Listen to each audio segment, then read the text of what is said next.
Bonjour à toutes et à tous, bienvenue dans cette deuxième partie de notre épisode consacré à Trump et aux crypto-monnaies. Je vous invite à écouter l'épisode précédent pour pouvoir appréhender l'entièreté des notions qu'on va aborder aujourd'hui. Sans transition, voici la suite et fin des éclairages de Badr Village concernant cette thématique. Donc, selon vous, quelle va être explicitement cette réglementation plus souple?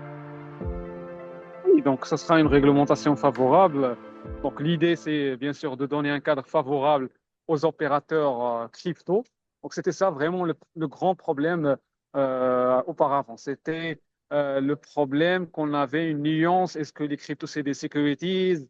Est-ce que c'est de la monnaie? Est-ce que c'est des commodities? C'est-à-dire la considération déjà financière était un problème aux États-Unis. Il y a, je vais dire, une confusion vis-à-vis de la nature réglementaire de la crypto. C'est pour ça qu'on avait toujours ce problème avec la SEC, avec les autres organismes qui existent. Donc l'idée déjà, c'est de clarifier le statut de la cryptocurrency. Je crois que ça sera une crypto avec c'est comme en Europe, c'est-à-dire on va leur donner une qualification bien claire.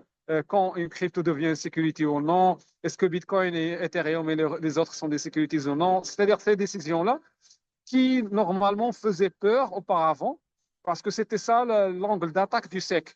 À chaque fois, elle était en train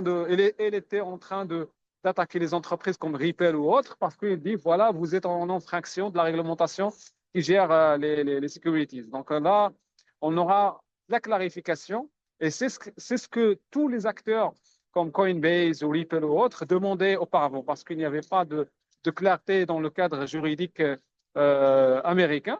Et donc, c'était ça l'objectif. Et on va s'attendre à ça, surtout avec la task force qui a été créée récemment, 2 jours auparavant. On a aux têtes une personne qui est très, très, très pro-Bitcoin, pro-crypto.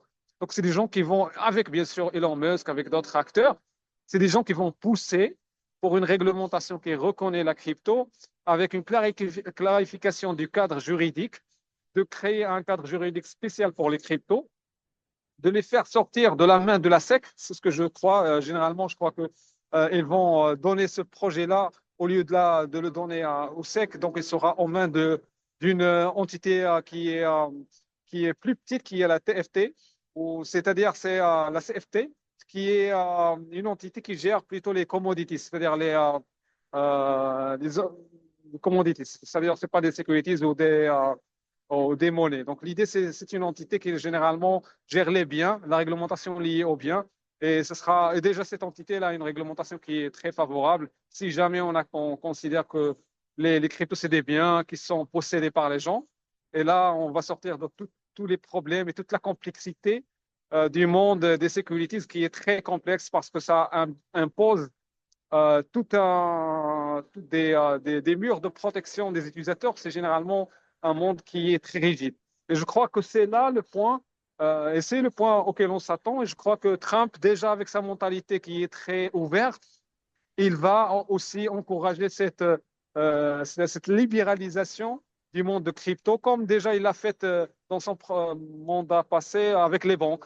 Il a même libéré les banques, c'est-à-dire diminué les contrôles sur les banques, etc., etc. Chose qui a été faite, par exemple, dans son prédécesseur Obama ou même les autres présidents qui l'ont précédé.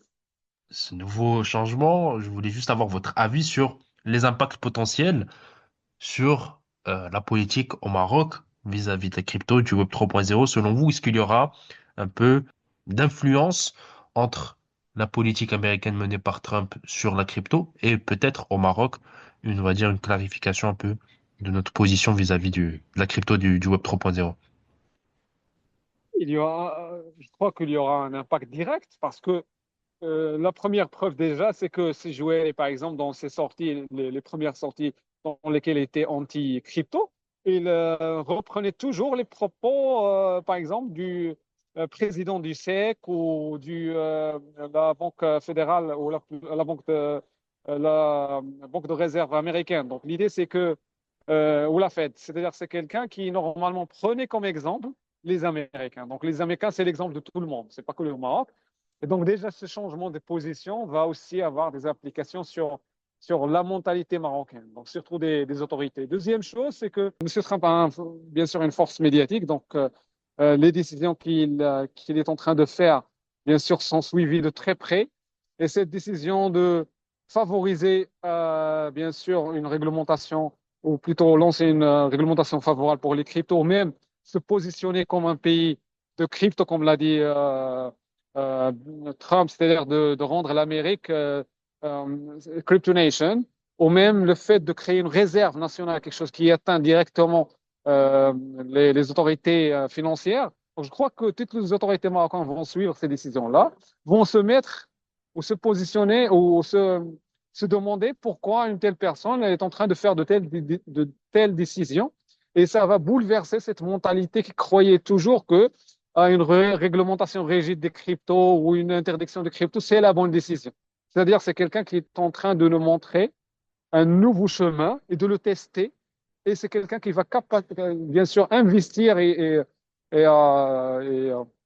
bien sûr capitaliser sur cette décision-là pour justifier que sa décision, ou plutôt ses pronostics ont été corrects. Et par conséquent, les autorités marocaines vont bien sûr adhérer à cette vision et essayer de comprendre les pourquoi de cette décision-là. Et dernière chose, c'est que le Maroc, c'est bien sûr, c'est un partenaire économique des États-Unis. Donc, si demain, il y a des décisions comme réserve nationale en crypto ou des échanges même transfrontaliers en crypto, etc., je crois que le Maroc sera bien sûr concerné parce que ça sera une annonce pour le futur qui nous attend. C'est que des pays comme les États-Unis ou même les autres pays au monde vont bien sûr adopter cette currency-là comme un moyen d'échange international un jour.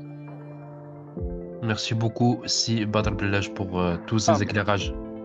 avec plaisir. Merci à vous. Merci à toutes et à tous d'avoir suivi ce nouvel épisode du Dictionnaire Digital. À bientôt.